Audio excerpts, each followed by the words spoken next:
A Federação Espírita do Paraná apresenta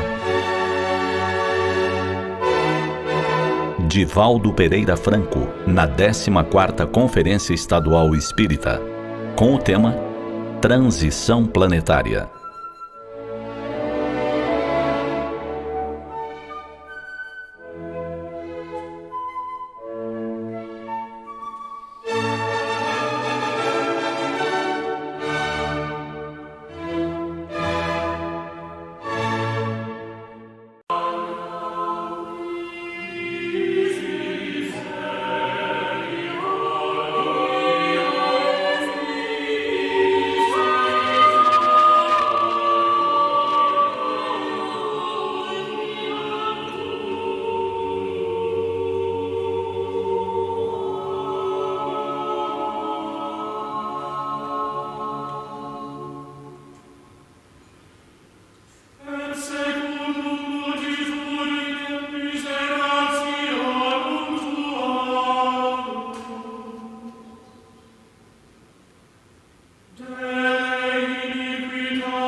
Senhoras, senhores, queridas irmãs, queridos irmãos espíritas, jovens, caros amigos que nos acompanham através da TVC, nossos votos cordiais de muita paz. Periodicamente, a sociedade humana é sacudida por informações que tentam levar a criatura que pensa ao desespero. Somos todos herdeiros de uma culpa coletiva. Nas tradições judaico-cristãs, carregamos o fardo do denominado pecado original.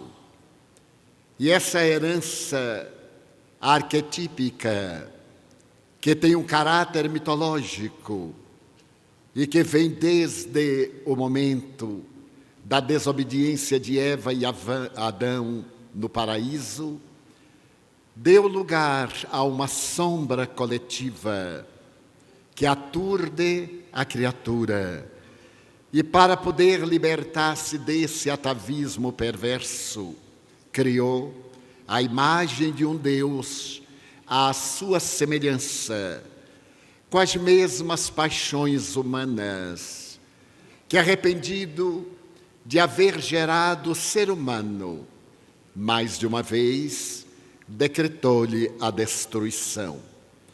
E é exatamente essa culpa coletiva que repousa em nosso inconsciente profundo, que periodicamente faz que a sociedade construa um conceito de destruição, não só da vida, mas também do planeta. Periodicamente surgem as ideias extravagantes a respeito do fim do mundo. Mas, na atualidade, essa proposta deprimente, caracterizando um Deus de caráter destrutivo, e não aquele todo amor preconizado e vivido por Jesus, apresenta essa fatalidade envolvida em falsas teorias que seriam científicas. Eu tenho 84 anos de idade e, neste largo período de vida, já vi o mundo acabar-se 12 vezes, sendo que, no momento, apresentam um argumento que parece fatal, que é exatamente a do calendário maia. Vêm sendo escritas inumeráveis obras, procurando fazer coincidir a data que encerra um ciclo naquele calendário com o conceito bíblico do fim do mundo e com as tragédias exaradas do Apocalipse de João. E essa informação estabelece que o mundo se irá acabar no dia 11 de dezembro do ano em curso. Inúmeras pessoas têm demonstrado grande aflição. Uma massa imensa aturde-se ante essa fatalidade, que será desencadeada pelas forças vivas da natureza, extinguindo a vida, como se a vida não fosse mortal, e destruindo o planeta, como se ele fosse responsável por aqueles que o habitamos. A grande verdade é, no entanto, assevera a maior autoridade antropológica, paleontológica da cultura maia, o Dr. Orlando Casares, diretor do Museu de Antropologia da Cidade do México, que neste momento está apresentando o Tortuguero, é exatamente a pedra na qual está o calendário maia, na cidade de Bogotá, em uma grande exposição. Diz ele que os maias não tinham conceito do fim do mundo. Este conceito, sabemos, que é das tradições já referidas judaico-cristãs. Ademais, os maias, além de terem vários calendários, este a que se referem os que desejam a destruição da vida é um calendário lunar, porque os maias guiavam-se pelo Sol, pela Lua e por Vênus, que eles supunham ser uma estrela, quando sabemos hoje, astronomicamente, que se trata de um planeta. Mas a verdade é que o calendário maia pode recuar a um longo período de 3.113 anos antes de Cristo, quando foi estabelecido um largo período. Para que entendamos, merece recordarmos que os maias tinham o ano civil de 365 dias e o ano de natureza religiosa de 260 dias. Em cada 52 anos, havia uma coincidência dos dois calendários no mesmo dia. Para cada dia do ano de ambos os calendários, havia uma denominação comum. Então, esse era o calendário do ano maia, sob duas feições. Mas logo, os maias haviam estabelecido que esse calendário formava uma era, e a era do calendário maia é constituída por 5.125 dias, que é considerado, na expressão tradicional, Baticum. Cada Baticum constituía, portanto, uma era, e 13 Baticunes, 13 vezes esse período, ampliado a 144 mil dias, formava uma era larga. Desde aquele 3.113 anos antes de Jesus, os cálculos maia, que são dignos do maior respeito pela sua exatidão, estabeleceram que no dia 11 de dezembro do ano 2012 depois de Cristo, se encerraria uma era, iniciando-se uma outra era, na qual o espírito de Solo Iocte deveria voltar ao planeta para trazer bênçãos, prosperidade, paz e saúde integral. É fascinante notarmos esses estudos profundos do Dr. Orlando Casares e também daqueles que tiveram acesso ao documento de Bremen, onde estariam exarados esses estudos. Dessa forma, podemos ficar absolutamente tranquilos que no dia 12 de dezembro deste ano teremos o mesmo sol radioso, a terra abençoada, porém, numa grande transição, conforme a palavra iluminada da doutrina espírita. Como teremos a oportunidade de reflexionar juntos no transcurso deste encontro, Allan Kardec é a primeira personalidade a falar que a Terra é o mundo inferior, porque os espíritos que a habitamos ainda somos espíritos inferiores. E como a lei de evolução é geral, da mesma forma que o nosso processo antropossócio-psicológico leva-nos a evoluir, a Terra também deixará de ser um mundo de provas e de expiações para tornar-se um mundo de regeneração.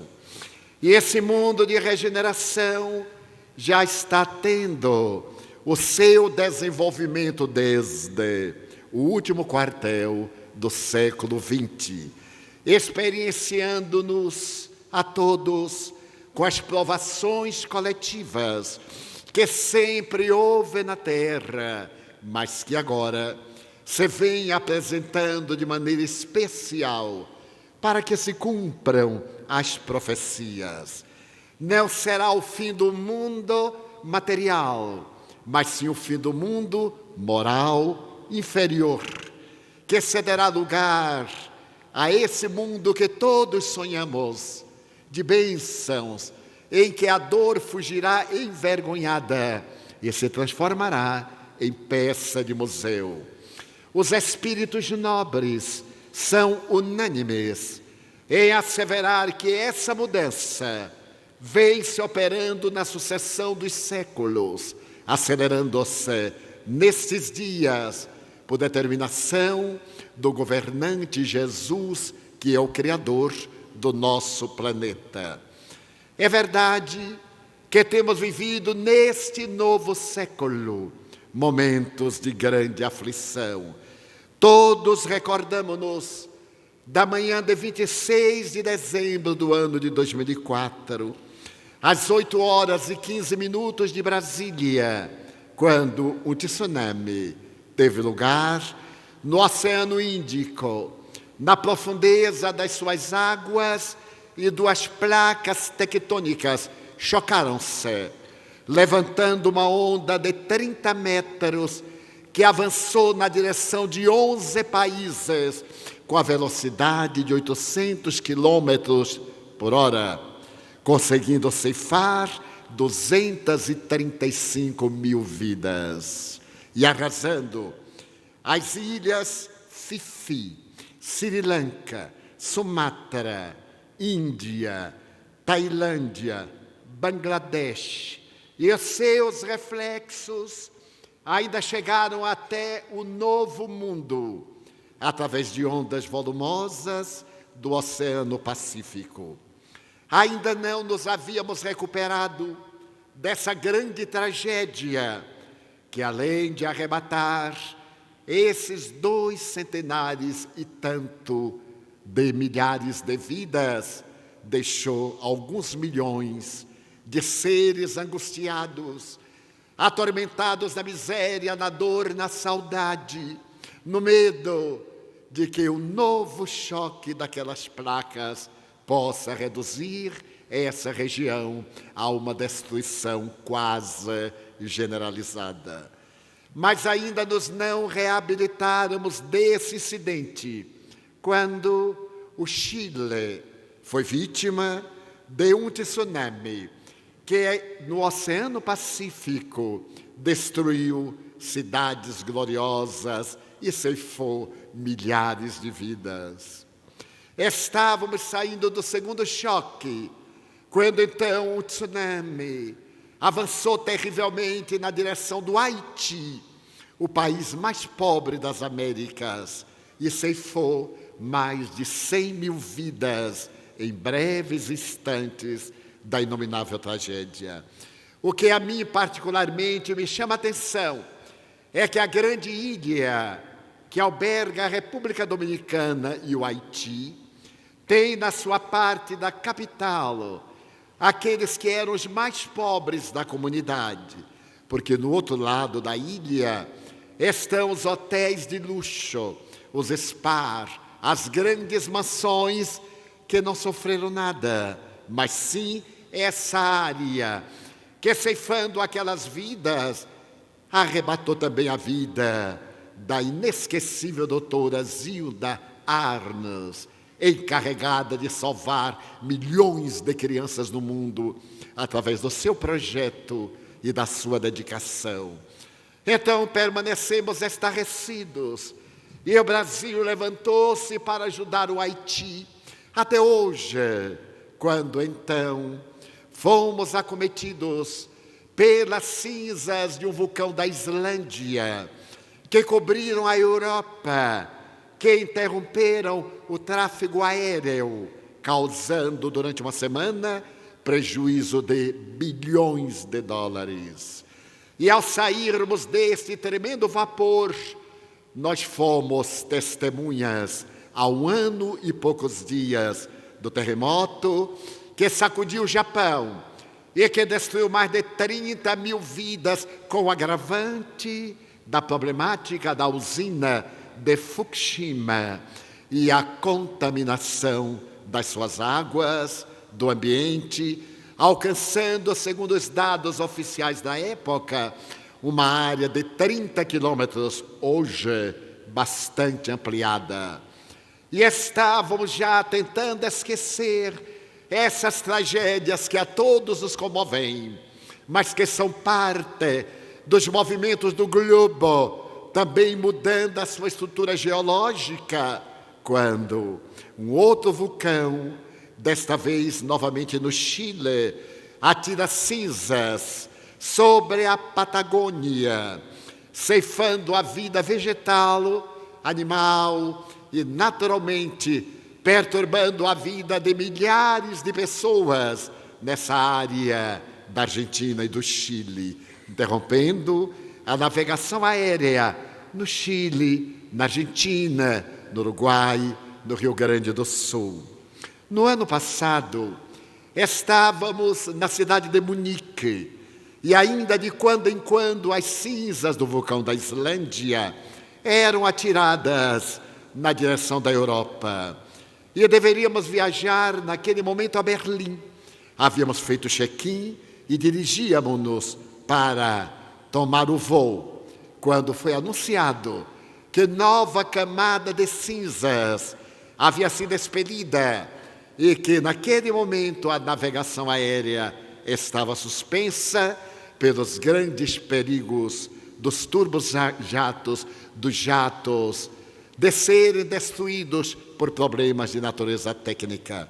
E tivemos que correr, todos que ali estávamos, à estação ferroviária, para uma viagem que aérea seria de 1 hora e 20 minutos e que de trem nos tomaram 7 horas, chegando, no entanto, em tempo de proferir a conferência em Berlim.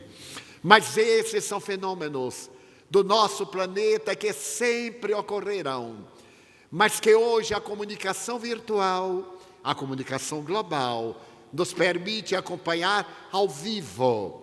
Uma das piores erupções vulcânicas de que a humanidade se recorda foi do vulcão Krakatoa, no século XIX. Mas a sociedade fora da região somente teve conhecimento meses depois. Aquelas cidades que chegavam a receber os periódicos que davam notícias. Mas graças hoje à comunicação em massa, as informações são céleres e são tão volumosas que os nossos neurônios não podem decodificar, gerando pânico, indiferença ou um estado de paranoia que se vai generalizando.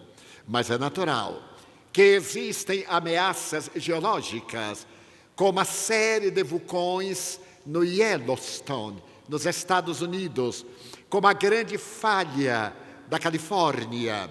Já que todo o planeta encontra-se mapeado, os vulcanógrafos, os estudiosos sabem que vão acontecer fenômeno, tragédia, tsunami e fenômenos de terremotos e maremotos. A única questão é quando. Mas que eles acontecerão, não há dúvida, porque fazem parte da própria modificação do planeta terrestre, para que adquira um clima estável, para que haja uma modificação na fauna e na flora. E será que o mundo se vai acabar?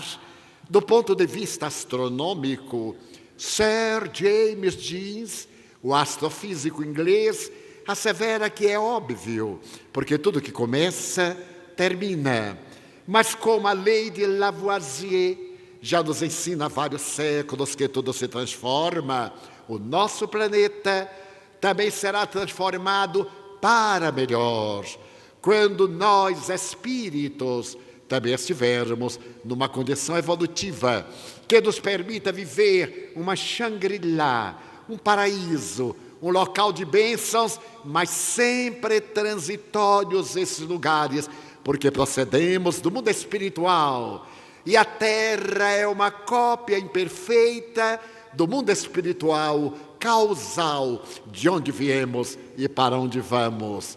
Aqui chegamos através da fecundação, daqui partimos através da desencarnação. E voltamos à pergunta, e o mundo se vai acabar? É óbvio. Sabemos que o nosso planeta e toda a corte em volta do Sol dependem das explosões solares. O Sol converte massa em energia no volume de 230 milhões de toneladas por segundo. Então é natural que vai chegar um momento em que o Sol não terá mais massa para ser convertido em energia. E segundo os astrônomos, se transformará em uma estrela anã. E toda a sua corte será desagregada por ausência de gravidade, de eletromagnetismo, da força quântica forte, da força quântica fraca. Mas isso acontecerá aproximadamente dentro de 11 bilhões de anos. Eu me recordo que um dia, em uma cidade do sul do país, ao terminar a conferência, onde colocaram alguns dados da matemática astronômica, ao terminar, veio uma senhora conversar comigo.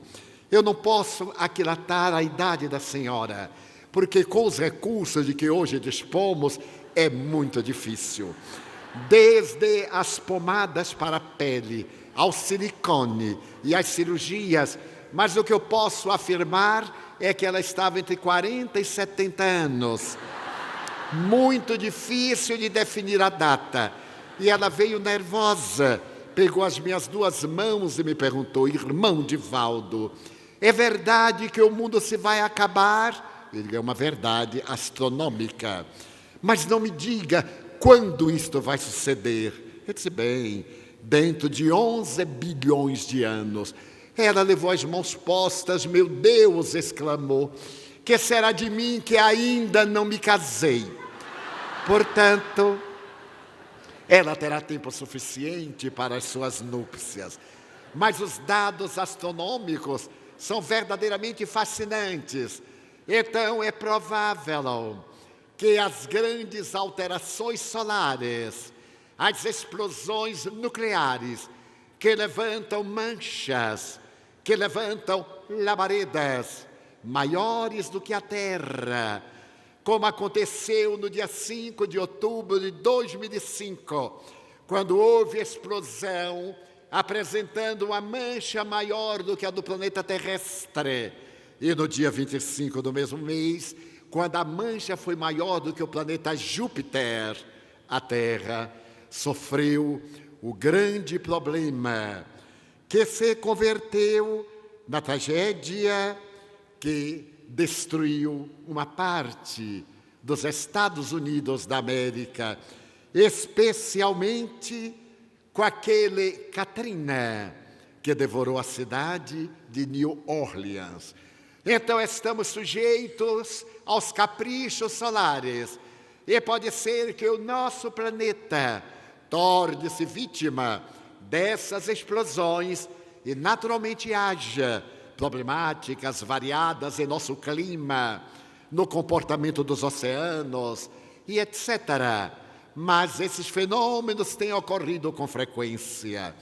Também teria uma outra possibilidade, a queda de um meteoro na Terra, produzindo choque de tal maneira que modificaria a inclinação do eixo do nosso planeta querido, ou poderia causar a sua destruição, como aconteceu em período recuado com o tremendo meteoro que caiu na Rússia, na Sibéria, e levantou uma onda de poeira que cobriu o orbe por mais de 1 milhão de anos, extinguindo os dinossauros, a flora e toda a fauna ambiental. Mas a ciência terrestre e a tecnologia de ponta, detectando meteoros de grande expressão, já dispõem de recursos para interceptar-lhes a queda, enviando espaçonaves ou mísseis teleguiados que terão nas suas ogivas bombas nucleares capazes de reduzir esses meteoros colossais a fragmentos que, ao caírem na Terra ou perderem-se no espaço pelo atrito, não poderiam prejudicar de maneira que nos destruíssemos. Há, no entanto, um perigo. As grandes nações terrestres, ambicionando o poder temporal e mentiroso, dispõem de arsenais atômicos que poderiam destruir a Terra 1000 vezes. Então, o grande problema é a criatura humana. O professor Pietro Baldi, o extraordinário místico italiano, profetizou que não poderíamos ter uma terceira guerra mundial, porquanto, escreveu ele na década de 50 do século passado, numa terceira guerra mundial de fissão nuclear, o vencedor tombaria sobre o vencido, porque os ventos levariam a contaminação nuclear a praticamente toda a Terra, e o país vitorioso seria vítima da sua própria engenhosidade, reduzindo-se àquela situação deplorável e dando lugar aos sofrimentos coletivos. Mas o ser humano, tido pelos estudiosos como o maior predador do planeta, vem destruindo a vida. E podemos perceber no contínuo aumentar de temperatura terrestre, o degelo da Groenlândia, dos polos, ameaçando as cidades litorâneas, quando os oceanos poderiam crescer no volume de água até 7 a 9 metros, naturalmente criando gravíssimos problemas para os seres terrestres. E nós continuamos poluindo no grande encontro de Kyoto para estabelecer-se a necessária precaução para preservar a Terra.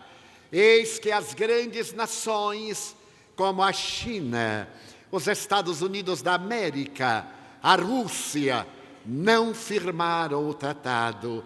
E as tentativas posteriores não têm encontrado ressonância nas grandes nações que, tendo seus deuses, denominam o poder como Deus mais temerário e acreditam que o que vale é este momento para que se possa desfrutar neles o gozo, o prazer já que mesmo nos chamados países super desenvolvidos, a dor vergasta centenas de milhões de vidas, porque ninguém está indene ao sofrimento interior, à solidão, ao medo, à ansiedade, à culpa que devora grande parte da nossa sociedade.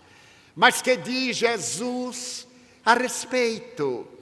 Quase todos nós conhecemos as afirmações do Apocalipse de João, que tem merecido, através da história, interpretações variadas, adaptadas a cada contexto, como no caso dos 4 cavaleiros, que semeariam a peste, a guerra, a morte, a fome no planeta e em todos os períodos antes e depois do enunciado do grande discípulo em Pátimos.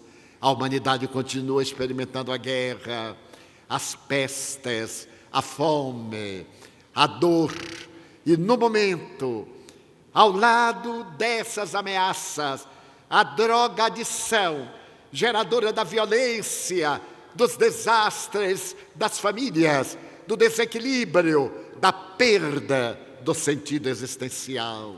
Foi Jesus, no entanto, aquele quem por primeiro estabeleceu que este planeta é transitório. No Evangelho de Marcos, capítulo 13, de 1 a 23, nós podemos ler que ao sair Jesus do templo, disse-lhe um de seus discípulos: olha, mestre, que pedras, que edifícios. Disse-lhe Jesus: vês, estes grandes edifícios, não ficará pedra que não seja derrubada. Para que possamos entender a magnitude das palavras de Jesus, merece recordarmos da história do templo de Jerusalém. Não era apenas um santuário, era praticamente uma cidadela. Ao tempo de Jesus, as construções de tudo aquilo que constituía o templo eram tão colossais que foram consideradas a mais notável obra da sua época, podendo haver sido escrita ao lado das 7 maravilhas do mundo, construído inicialmente por Zorobabel. Mais tarde ele foi destruído, e quando Ciro, rei dos persas, conquistou um país que estava abrigando os hebreus, a Babilônia, ele libertou Esdras e uma elite de judeus, concedendo-lhes o privilégio de voltar a Jerusalém com seu povo, ali escravizado por 300 anos, concedendo a Esdras a missão de recompilar o Pentateuco de Moisés, que se havia perdido na tradição oral, e reconstruir o templo de Jerusalém. Mais tarde, o rei Salomão embeleza-o, e posteriormente, como dissemos ontem, Herodes o Grande manda colocar uma parreira de ouro maciço na entrada do santuário. Esse templo era, portanto, uma glória, era a honra de Israel. E Jesus, olhando a soberba, assevera que não ficará pedra que não seja derrubada. De fato, no ano 68 depois dele, Tito, o filho do imperador Vespasiano, sitiou Jerusalém por 2 anos. E ao conseguir vencer os judeus, entrou em Jerusalém, destruiu a cidade, derrubou o templo, incendiou e não deixou pedra que não fosse derrubada. Deveremos recordar que as pedras pesavam entre 10 e 20 toneladas cada uma, ficando somente a parede oriental para sustentar o Monte Sião, onde estava construído, que constitui desde a primeira diáspora do ano 70, o Muro das Lamentações. Então, estando ele sentado no Monte das Oliveiras, defronte do templo, perguntaram em particular Pedro, Tiago, João e André: dize-nos, quando sucederão estas coisas? E que sinal haverá quando todas elas estiverem para se cumprir? O sermão profético é de uma beleza trágico-lirial, porque ele diz: vede que ninguém vos engane. Muitos virão em meu nome dizendo: sou eu, e enganarão a muitos.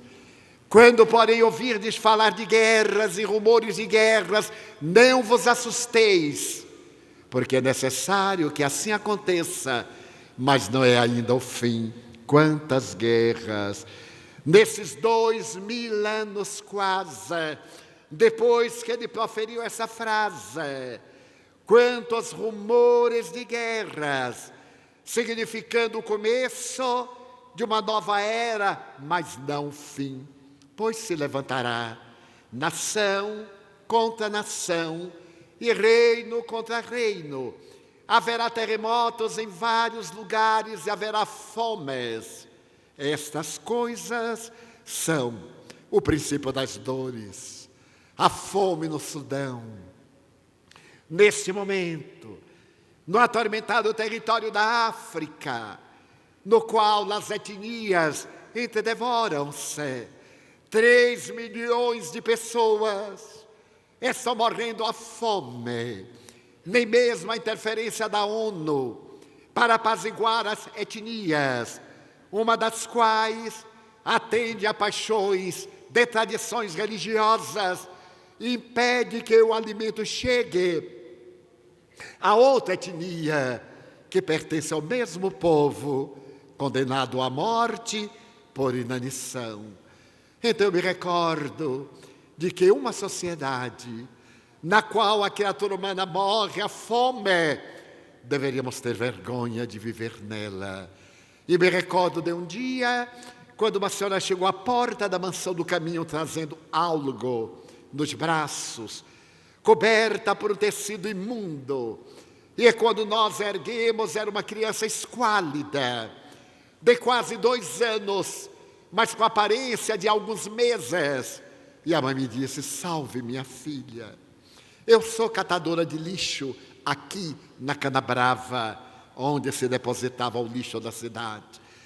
E nós não comemos faz meses. Eu dou à minha filha uma sopa de papelão. E eu lhe perguntei: mas como uma sopa de papelão? Diz: bem, do lixo eu tiro aqueles papelões que estão com gordura, lavo e ponho-os a cozer em água e sal, e tomamos nós duas. Os olhos turbaram-se-me de lágrimas, e ela dizia: não deixe a minha filha morrer. Levamos imediatamente para o centro médico e começamos a passar o leite com algodão nos lábios da menina, e a ela imediatamente aplicamos soro, o que faríamos logo depois com a filhinha. Pois ainda em nossas cidades, na periferia aqui, em Londres, em Paris, em New York, na grande nação americana que contabiliza hoje 40 milhões de pobres, 20 milhões abaixo da linha da miséria, e com os desperdícios da guerra. Então Jesus recorda que se levantará nação contra nação e reino contra reino, que haverá fomes e que tudo isto é o princípio das dores. Um irmão entregará a morte a seu irmão e um pai a seu filho.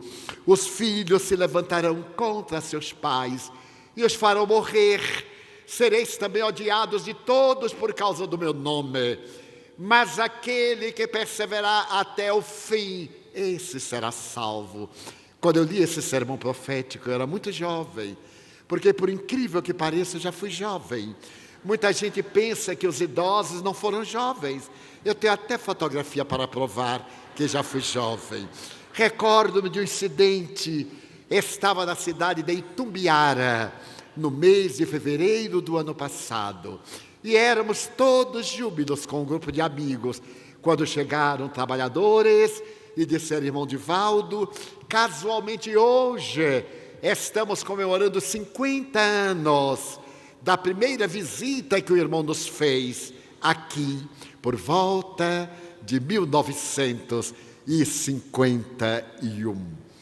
Então, ou melhor, 61. Eu olhei para eles e fiquei emocionado. Estava uma senhora com um ramo de flores e o cavalheiro mais idoso disse: esta é minha filha. Ela lhe deu um buquê de rosas aos 4 anos de idade. Hoje já é avó. Eu me senti um verdadeiro dinossauro, mas continuei tranquilo. E o amigo foi, ela me entregou as rosas. Eu sorri, lembrei-me daquela menina que houvera feito mesmo 50 anos antes. Aí foi um momento fatal, porque o cavalheiro tinha uma fotografia e disse: aqui está a lembrança daquele dia inolvidável. E eu olhei a fotografia e disse: meu Deus, como me lembro, Dr. Pereira Brasil e Dona Yolanda, Emanuel Chaves, Jarbas Varanda. Eu só não conheço esse daqui. Ele disse: é o irmão. Eu não me reconheci, porque era uma gracinha, magrinho, bonitinho. E quando, 50 anos depois, aquele corpo de toureiro, agora estava o corpo de touro. Não tinha nada a ver com aquela exposição. Então,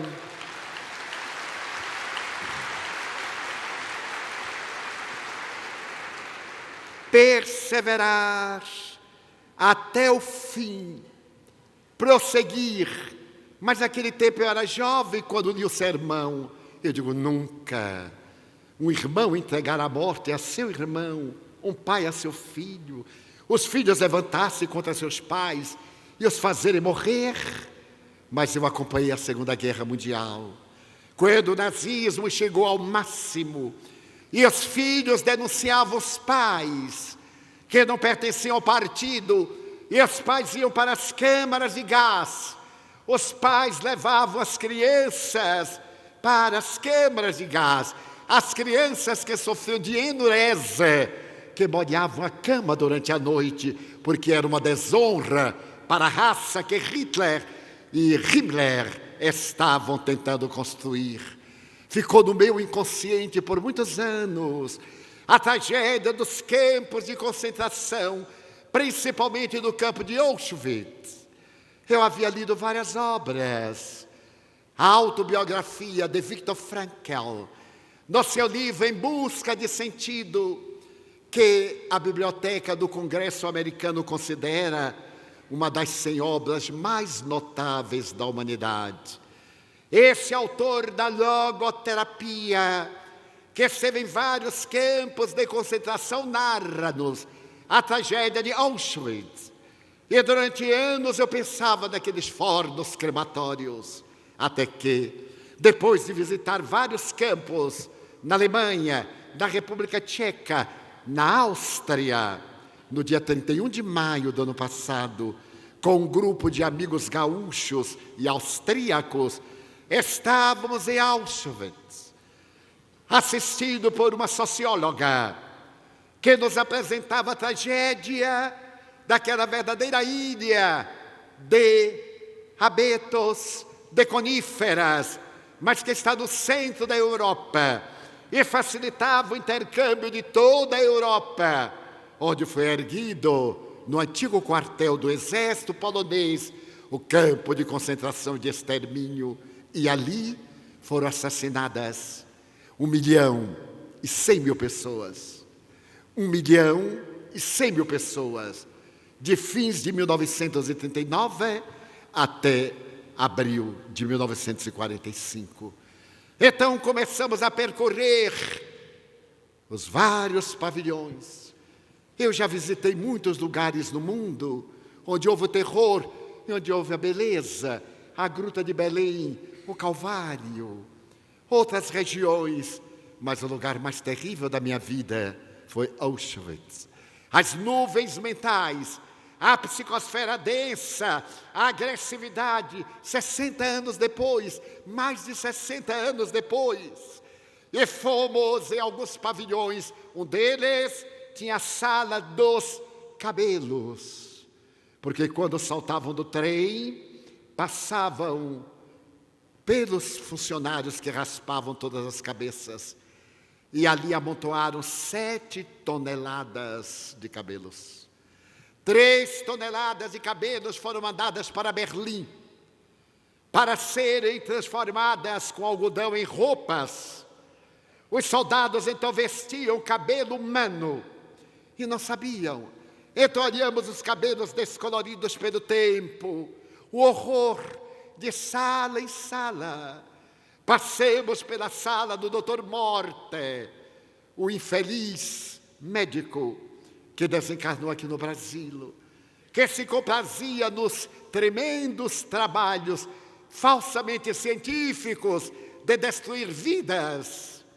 Mas chegamos ao momento fatal, um monte, ali era a câmara de gás. A Cruz Vermelha não via, porque a face de entrada era do outro lado. Adentremos-nos naquela sala baixa, onde eram colocadas em média 500 a 1000 pessoas. E se abria o bico de gás, os bicos de gás, por onde entrava o veneno de rato, por ser mais barato. E eles estossegavam entre 15 e 25 minutos até a morte. E logo depois que abriam os aspiradores, as portas imensas para os fornos crematórios. Outros judeus carregavam aqueles cadáveres e atiravam dos fornos como se fossem lenha. Eles seriam os próximos a morrer. Como pode a criatura humana chegar a esse nível? Então estávamos todos estarrecidos, chocados, com a respiração difícil de uma tragédia de ontem. E dizia, meu Deus, isso não pode acontecer novamente. Sim, e aconteceu, e está acontecendo no mundo. Mas o momento clímax foi quando saímos. Eu me apoiava discretamente no braço de um amigo, porque não enxergava. E não queria denunciar aquele estado psíquico, aquele estado mediúnico. O horror das vítimas na sala, estossegando, gritando por justiça. Milhares ainda hoje. Então peguei no braço de um amigo e fomos saindo para respirar, quando parou um ônibus. E saltaram crianças com problemas, crianças com distúrbios mentais, com cegueira, com surdez, com deformidade, e formaram uma fila, conduzidas, essas crianças, por algumas educadoras. Eu achei estranho, e adentraram-se na câmara de gás. Então aquilo me chamou a atenção, aquela névoa e aqueles seres. Então eu pedi a Conrad, o amigo que fala excelente vários idiomas, principalmente português, polonês de origem, trabalhador espírita, para que se me fizesse o intérprete. Eu desejava saber o que é que aquelas crianças estavam fazendo ali. Então fomos, e ele perguntou à educadora, por que está trazendo essas crianças? E ela falou de semblante patibular, para que vejam. E eu disse ao Conrad, mas ver o quê? Se eles são cegos. E ele traduziu, e ela disse, não importa. Eu os trago para que vejam, para que saibam. As crianças agitadas emitiam ruídos estranhos, moviam-se. E ela passou ao lado dos fornos crematórios e os apontou. Então as crianças pareciam estimuladas ao desequilíbrio. E então Joana de Ângeles me disse, são alguns dos algozes que estão retornando aos lugares dos crimes, marcados a ferro da expiação e revivendo as tragédias, embora a idiotia, a deformidade mental de alguns, as deformações, eles revivem na mente as cenas terríveis que geraram. Naquela noite, eu proferi uma conferência em Auschwitz, na Universidade da Terceira Idade. E ao invés de falar daqueles dias terríveis na Polônia, tão querida, eu falei do amor de Jesus Cristo, da certeza de um mundo melhor, da esperança que paira em nossas vidas, desse momento grave de transição para uma terra renovada. E disse-me depois o intérprete, pela primeira vez, nesta universidade, alguém foi aplaudido de pé. E ele disse: Jesus Cristo. Eu fui apenas a trombeta por onde a sua voz soprou a mensagem para este povo de terceira idade, alguns contemporâneos daqueles dias de horror. Jesus havia previsto e prossegue: quando porém virdes a abominação da desolação estar onde não deve, quem lê entenda. Então, os que estiverem na Judéia, fujam para os montes. O que se achar no eirado, não desça nem entre para tirar as coisas de sua casa. E o que estiver no campo, não volte para tornar a sua casa.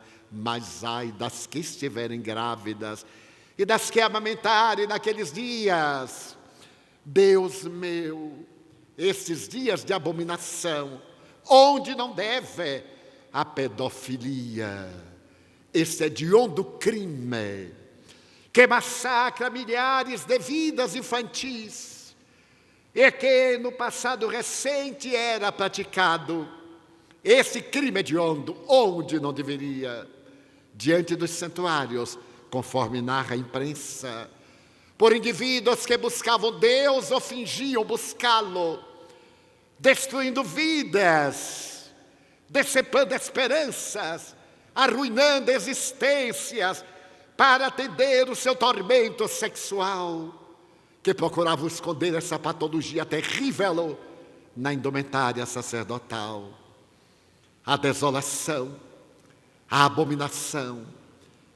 E logo depois me lembrei da bomba atômica de Hiroshima, naquela manhã de 6 de agosto, quando a fortaleza B-29 atirou o artefato que matou 180 mil pessoas em uma cidade universitária. Hiroshima era uma cidade de paz. Estava acostumada a ver as fortalezas passarem na direção de Tóquio. E um autor da época escreveu o livro O Apocalipse do Átomo, que eu li nos anos 60, entre lágrimas todas as páginas, descrevendo a tragédia daquela bomba que produziu um cogumelo que apagou a luz do sol, gerando uma treva como nunca havia havido na terra antes. E logo depois uma claridade que cegou 90 mil pessoas. E logo após o estrondo que arrebentou os tímpanos. E de imediato uma temperatura de 10 mil graus centígrados. A temperatura do Sol é de 6.648 graus. 10 mil graus centígrados derretem os metais e as pedras. E logo depois os ventos que arrancavam as vísceras das pessoas, os pulmões, através das costelas. E aquela ardência, ninguém sabia o que era quando começou a chover. A cidade de Hiroshima é cortada pelo rio Ota e os seus 7 braços, que imediatamente evaporaram as águas. Então começou a chover, mas não era chuva, era estrôncio 90, que condenou sobreviventes ao câncer, que os transformou em vítimas. E ai das grávidas, porque contaminadas geraram filhos leucêmicos. As que amamentavam geraram filhos e descendentes leucêmicos até hoje. E logo depois, a bomba de Nagasaki. Mas aquelas eram bombinhas, como disse o arsenal atual de bombas nucleares. Tem uma potência 10 mil vezes maior do que aquelas bombas que faziam parte do projeto Manhattan, de Albert Einstein, de von Vernon, de Oppenheimer, E Werner e Oppenheimer, alemãos, aproveitados pelos americanos, quando perguntaram a Albert Einstein e mostraram as fotografias, ele teria declarado: eu preferira haver sido bombeiro encanador a ter participado deste genocídio. Mas será que o homem recebeu esta lição? Jesus então continua: rogai que isto não suceda no inverno, porque aqueles dias serão de tribulação, a qual nunca houve desde o princípio da criação por Deus feita até agora, nem haverá jamais. Se o Senhor não abreviasse aqueles dias, ninguém seria salvo. Mas por causa dos eleitos que Ele escolheu, os abreviou. Por que não no inverno? Porque naturalmente manteria a radiação nuclear. E por que o Senhor abreviou? Porque Ele nos chamou para o trabalho. Nós fomos convidados, mas nós nos tornaremos elegidos pelo esforço que desempenhemos, não por qualquer privilégio que nos seja atribuído. A nós nos cabe, escolhidos que fomos para a seara, ser elegidos para abreviarmos os dias terríveis que se abatem sobre a terra. Então, se alguém vos disser: eis aqui o Cristo, ou ei do acolá, não acrediteis. Levantar-se-ão falsos cristos e falsos profetas, e farão milagres e prodígios para enganar os eleitos, se possível fora. Estai vós de sobreaviso, de antemão vos tenho dito todas as coisas. Quantos cristos! Ainda hoje no Brasil nós temos um que se apresenta merecendo respeito e compaixão, dizendo ser Jesus reencarnado.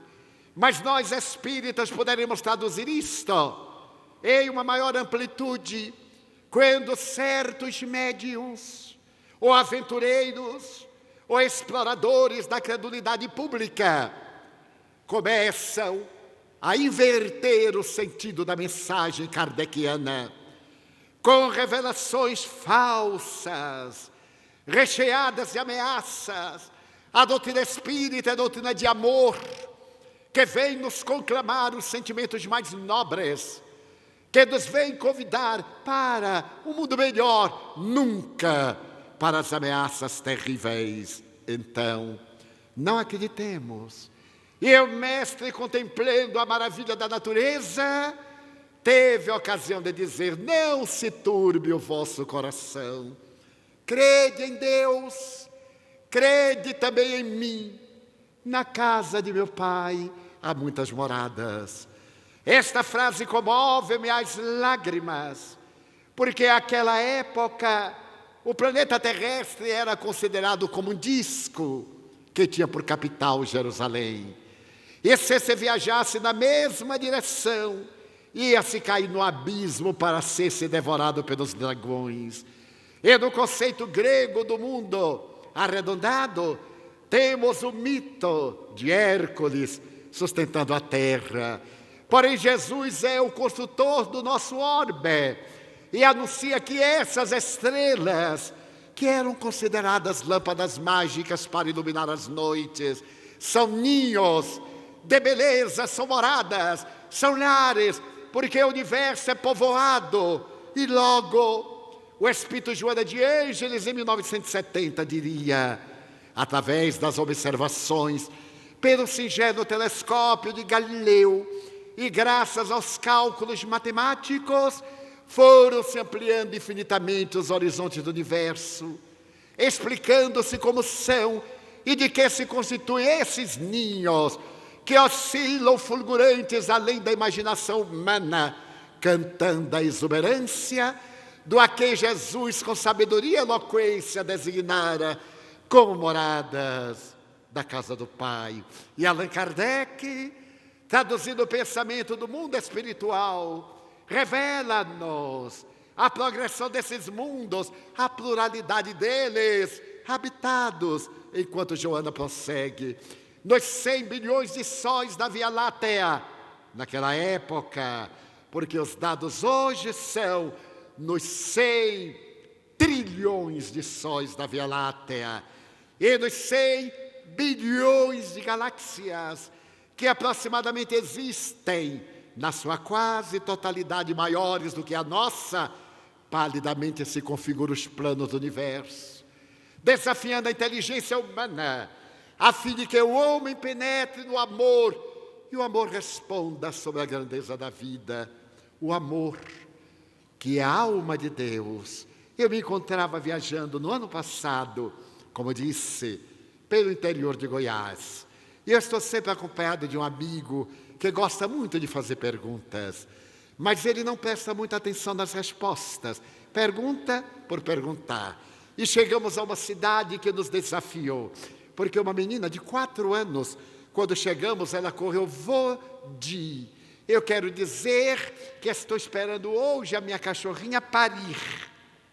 E eu olhei aquele pedaço de gente, aquela ameaça ao futuro, e sorri. E meu amigo também olhou. Quando voltamos da conferência, antes do lanche, ela veio correndo e meu amigo, para ser gentil, perguntou-lhe: então, a sua cachorrinha já teve neném? Ela disse: não, teve cachorrinho. E eu fui sorrir e ela tocou minhas pernas e disse: Vodi, quem fez Deus? E eu disse: mas eu não acredito que isto está acontecendo. Sorri e tentei embaraçá-la. Ela sorriu também e voltou à carga. Vodi, quem fez Deus? Eu disse: o amor, minha filha. E quem fez o amor foi Deus. É lógico, não é? E saiu. E eu vi o mundo de amanhã nesses espíritos que estão chegando e a que nos referiremos logo mais. Além delas, continua Joana, vencendo distâncias inimagináveis, impondo perplexidade nas mentes. Foram recentemente detectadas as quasares, que são fontes quase estelares de radiação, as pulsares, as manchas espaciais e supernovas, que produzem brilho de até 10 milhões de vezes mais. Eu não posso conceber um brilho 1000 vezes maior do que este, mas 10 milhões de vezes mais do que o Sol. Ultrapassa tudo que a minha pobre imaginação pode conceber. Então, Allan Kardec, no capítulo 18 de A Gênese, referindo-se aos sinais dos tempos, esse mérito psicólogo, astrônomo e profeta, tornado adulta, diz ele, a humanidade tem novas necessidades, aspirações mais vastas e mais elevadas, despoja-se em consequência das faixas infantis e se lança impelida por irresistível força para as margens desconhecidas em busca de novos horizontes menos limitados. Para que na terra sejam felizes os homens, é preciso que somente a povoem espíritos bons, encarnados e desencarnados, que somente ao bem se dediquem.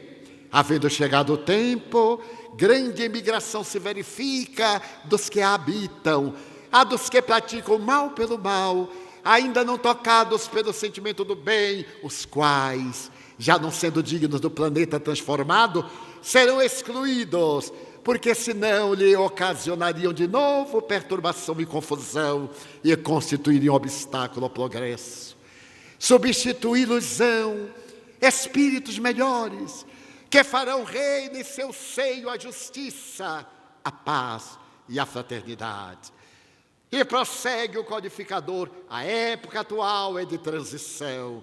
Confundem-se os elementos das duas gerações. Colocados no ponto intermédio, assistimos à partida de uma e à chegada da outra, já se assinalando cada uma no mundo pelos caracteres que lhes são peculiares. E mais adiante opera-se, presentemente, um desses movimentos gerais, destinados a realizar uma remodelação da humanidade, a multiplicidade das causas de destruição, constitui sinal característico dos tempos, visto que elas apressarão a eclosão dos novos germens. Mas o notável pesquisador vai além e na questão 728 do Livro dos Espíritos interroga: é lei da natureza a destruição? E respondem os mentores: preciso é que tudo se destrua para renascer e se regenerar. Porque o que chamais destruição não passa de uma transformação, que tem por fim a renovação e melhoria dos seres vivos. E na 737, com que fim fere Deus a humanidade? Por meio dos flagelos destruidores a que nos referimos, para fazê-la progredir mais depressa. Já não dissemos ser a destruição uma necessidade para a regeneração moral dos espíritos que, em cada nova existência, sobem um degrau da escala do aperfeiçoamento? Preciso é que se veja o objetivo para que os resultados possam ser apreciados. Somente do vosso ponto de vista pessoal os apreciais. Daí em que os qualificais de flagelos, por efeito do prejuízo que vos causam. Essas subversões, porém, são frequentemente necessárias para que mais pronto se dê o advento de uma melhor ordem de coisas e para que se realize alguns anos o que teria exigido muitos séculos, como disseram os maias. Vem agora, no seu Tortuguero, o período de Ioptique, o período das bênçãos. É fascinante o Dr. Fritjof Capra, o físico quântico, no seu ponto de mutação. A crise atual não é apenas uma crise de indivíduos, governos ou instituições sociais. É uma crise de dimensões planetárias, como indivíduos, como sociedade, como civilização e como ecossistema planetário. Estamos chegando a um momento decisivo. E conclui: enquanto a transformação está ocorrendo, a cultura declinante recusa-se a mudar, aferrando-se cada vez mais obstinada e rigidamente às suas ideias obsoletas. As instituições sociais dominantes tampouco cederão seus papéis de protagonistas às novas forças culturais. Mas seu declínio continuará inevitavelmente, e elas acabarão por desintegrar-se, ao mesmo tempo que a cultura nascente continuará ascendendo e assumirá finalmente seu papel de liderança. Aí estão os dois mundos. Os maus partirão para o exílio. Os espíritos nobres de ontem já estão reencarnando-se para o combate do Armagedon, que não será naquele vale, que se travará no altar da consciência de cada um. Espíritos de outra dimensão, diz-nos Manuel Filomeno de Miranda, de Alcione, uma das constelações das Pleiades, na constelação do Touro. Diz-nos ele no seu livro Transição Planetária: reencarnar-se-ão na Terra, já estão, que importe se será de Alcione ou de outro lugar, porque o universo é a nossa casa, são as moradas do Pai, as estrelas fulgurantes para habitar o nosso mundo. Estamos em transição. E Immanuel Kant conclui o nosso pensamento: duas coisas me enchem de admiração e estarrecimento crescentes e constantes. Quanto mais tempo e mais sinceramente fico refletindo acerca delas: os céus estrelados lá fora e a lei moral aqui dentro. Eu gostaria de vos deixar uma mensagem para reflexão profunda. Estava em Nova York no ano passado, nesse período, e ao terminar uma conferência, um cavalheiro acercou-se-me e, através do intérprete, me perguntou: o senhor viaja muito? Eu gostaria de lhe contar uma história que eu vou colocar na internet. A minha história, para que o senhor contasse aonde quer que vá. Eu acabo de lhe ouvir falar sobre a transição do planeta, o mundo melhor. Então aquele cavalheiro entre lágrimas me disse: cheguei em casa para o jantar. A mesa posta e a minha mulher. Abruptamente ele disse: quero o divórcio. Ela teve um choque. Pensou que era brincadeira, mas o meu semblante estava carregado. Ele disse: quero o divórcio. Por fim eu tive coragem. Quero o divórcio porque nosso amor acabou. Estamos casados faz 19 anos. Nosso filho tem 17. Somos apenas amigos que se detestam fraternalmente. Dormimos no mesmo teto. Mas como eu sou um homem honrado, quero lhe dizer que eu estou com outra. E não desejo uma vida paralela. Eu lhe darei 30% das minhas ações em nossa empresa. Lhe darei a mansão, o automóvel. Lhe darei uma pensão boa e uma pensão para meu filho. Mas eu quero o divórcio. Ela deu um grito, blasfemou e começou a injuriar-me. Eu já esperava. Fazia já um mês que eu queria falar, mas não tinha coragem. No dia seguinte, quando eu cheguei, a mesa estava posta e ela estava escrevendo no birro ao lado. Nenhuma palavra. Na terceira noite, quando eu cheguei, ela continuava escrevendo. Nenhuma palavra. Na quarta noite, eu lhe perguntei: então, o que é que você me responde? Ela estava exageradamente serena. Ela disse: bem, eu lhe darei o divórcio com 2 condições. Primeiro, que nos divorciemos dentro de 30 dias. Porque nosso filho vai fazer exames agora na universidade. O nosso divórcio irá perturbá-lo. Já que você me tolerou tanto tempo sem me amar, 1 mês a mais. Tá bem, muito bem. E a segunda questão é: quando nos casamos, você me carregou da porta até o quarto. Lembra? Sim, era loucura de jovem. Então eu quero lhe pedir que nestes 30 dias você me carregue do quarto até aqui a sala de jantar. Mas está louca? É a minha condição. Mas eu não farei isto. Então eu não cederei o divórcio. Iremos para o litigioso e eu arruíno você. A opção é sua. Então no dia seguinte eu contei à minha amante. Ela deu gargalhadas de zombaria. E eu previ que minha mulher não cederia. Então eu resolvi aquecer. E na quinta manhã, enquanto nos vestíamos, eu olhei para ela. Fazia tempos que eu não olhava para ela. Ela estava magra. E então ela se vestiu, eu me aproximei, carreguei-a. E quando saímos do quarto, passava nosso filho. E ele disse: os pombinhos estão de bem. E eu a deixei na sala de jantar. No segundo dia, no 15º dia, ela usou uma roupa que eu gostava muito. Mas eu notei que ela estava muito magra, porque a roupa sobrava. Ela colocou um cinto e ficou meio plissada. Ficou interessante. Eu a carreguei de maneira especial nesse dia. No 20º dia, ela colocou o perfume da nossa noite de núpcias. E quando eu a ergui e coloquei nos braços, eu estreitei-a de encontro ao peito, com uma emoção diferente. Ela passou a mão pelo meu pescoço, encostou a cabeça na minha, e a sua cabeça estava fria e suarenta. No 26º dia, eu achei que ela estava leve. Uma onda de ternura tomou conta de mim. Então, depois que eu deixei do quarto, fui trabalhar. Fui à casa da minha amante. E ela perguntou: então, venho acabar com o nosso relacionamento.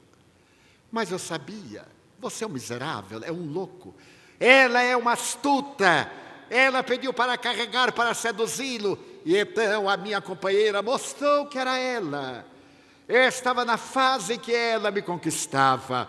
Mas agora ela blasfemou, bateu a porta, xingou. Eu me senti aliviado. Fui a uma florista e pedi para preparar um ramilhete de rosas, 12 rosas vermelhas em botão, que minha mulher amava. Um laçarote de fita vermelha. E quando eu fui saindo, a vendedora disse: não quer colocar um cartão? Eu disse: dei meu cartão. E coloquei assim: eu sempre a carregarei nos meus braços. E assinei. Cheguei em casa assoviando, porque o homem, quando está feliz, assovia, não sei porquê.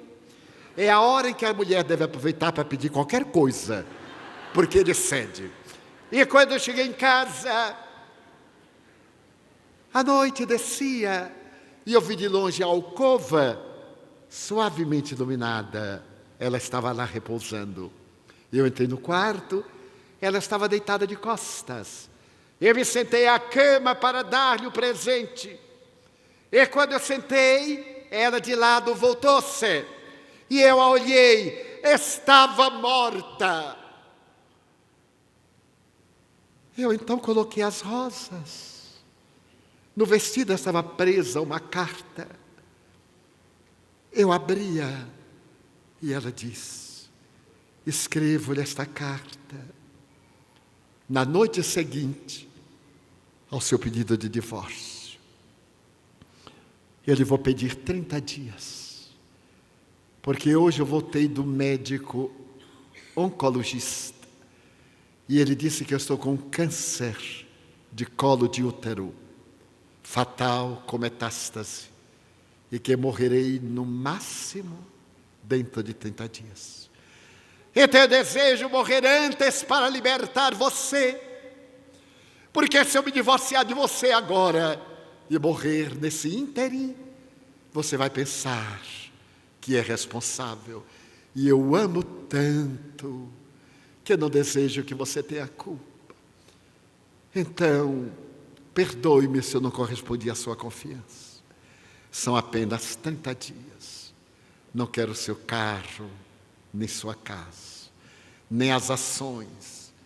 Perdoe-me se eu não soube corresponder. Mas cuide do nosso filho. Ali estava ela, por isso que frágil, magra. Era o câncer. E eu não me dei conta. Então eu coloquei as rosas sobre o seu cadáver. Levei-a para a casa funerária. Acompanhei o velório. Incinerei o cadáver. E as cinzas dela estão no vaso de cristal. O que eu quero pedir ao Senhor é que onde quer que vá, nesses dias tumultuosos, fale sobre o amor, sobre a compaixão, sobre a misericórdia, a paciência e a tolerância. Todo relacionamento que se alonga tende a deperecer. Toda brasa cobre-se de cinza, mas o sopro do vento faz que ela recupere a labareda. O Senhor me promete que dará a minha mensagem.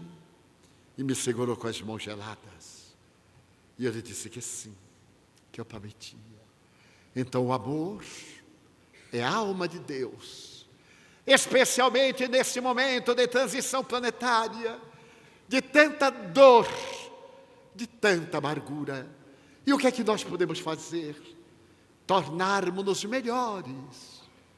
Porque a única maneira de mudar o mundo é mudarmos-nos para melhor. Darmos a nossa contribuição, plantar uma árvore que seja frutífera, saudarmos alguém com um gesto de ternura, desculparmos a ignorância, cantarmos as bem-aventuranças, para que elas se transformem em uma sinfonia no altar do nosso coração. Vamos em paz, dizendo a Deus: eu gostaria de ser uma via láctea de estrelas, para que as noites da terra fossem mais belas. Mas na minha pequenez, eu te peço desta vez, já que eu não posso ser um sendal de astros, deixa-me ser um pirilampo na noite escura, derramando claridade na alma e amargura. Eu desejaria ser a chuva generosa que caísse sobre a terra porosa e reverdecesse o chão. Mas se eu não lograr, deixa-me rogar para ser um copo com água fria, matando a sede e a agonia de alguém na desesperação. Eu queria, Senhor, ser um jardim de flores de todas as cores, mas na minha pobreza Eu te peço pelo menos para ser uma rosa solitária na frincha da rocha, colocando beleza no altar da natureza. Eu gostaria de ser o trigal maduro para repletar de pão a mesa da humanidade. Mas eu sou tão pobre, tão só. Deixa-me ser um grão que, caindo no chão, se multiplique no milhão, para dar à humanidade a bênção do pão. Eu queria ser um pomar de frutos maduros. Eu desejava ser a montanha, uma escada imensa para erguer o herói. Mas nada disso eu sou. Então, Senhor, eu desejaria pelo menos ficar à sombra de uma árvore, para quando alguém passar pelo meu caminho, ele diga de mansinho, e ele pergunte: olá, amigo, para onde vais? E se ele me perguntar quem és tu, eu lhe possa dizer: sou teu irmão, dá-me tua mão, irei contigo, sou teu amigo, e lado a lado eu possa cantar: Senhor, eu gostaria de ser poeta, orador, esteta. Gostaria de ser cantor ou trovador, para apresentar a magia da tua glória. Mas na minha pequenez, porque me falta o éstero, a sinfonia, o canto, a magia, deixa-me somente ser alguém que te diga: obrigado, Senhor, porque eu nasci. Obrigado porque eu creio em ti, pelo teu amor na grande transição. Obrigado, Senhor, pela sua atenção. Obrigado, senhores.